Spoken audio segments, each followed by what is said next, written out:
Ndugu wanahabari, tunayo heshima kubwa kuja mbele zenu na mbele za Watanzania, na itakumbukwa tarehe 16 ya mnamo mwezi wa kwanza, Daktari Samia Suluhu Hassan alituma ujumbe maalumu kwenda kwa rais wa CAF ndugu yetu Msepe, ikiwa ni sehemu ya kutambua mchango mkubwa ambao anatoa kwa mpira wetu wa miguu barani Afrika na kwa namna ambavyo amechagiza kuinua vipaji na kuleta amani katika bara letu la Afrika kwa vijana wetu kushiriki mashindano haya ya CAF. Ujumbe huo maalum yalikuwepo mambo mengi mahususi. Moja wapo kubwa ni Daktari Samia Suluhu Hassan, Rais wa Jamhuri ya Muungano wa Tanzania, kumwonyesha rais wa CAF namna gani yuko tayari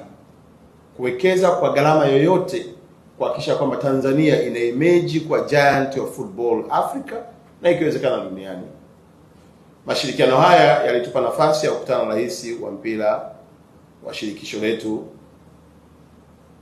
ndugu yetu Msepe, na aliopokea ujumbe wa Daktari Samia kwa uzito mkubwa. Miongoni mwa mambo ambayo tulijadiliana ni pamoja na kuomba CAF kuwa inafanya mikutano yake ya mwaka ndani ya nchi yetu ya Tanzania. Hii inatupa fursa kubwa, kwanza kuona maendeleo na uwekezaji mkubwa ambao Daktari Samia anaofanya,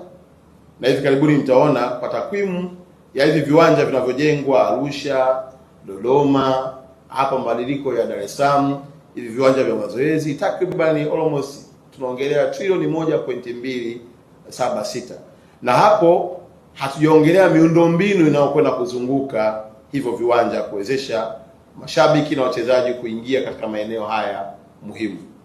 Rais wa CAF ndugu yetu Msepe amelizia kuja kufanya mkutano wake wa kamati tendaji hapa nchini Tanzania jijini Dar es Salaam,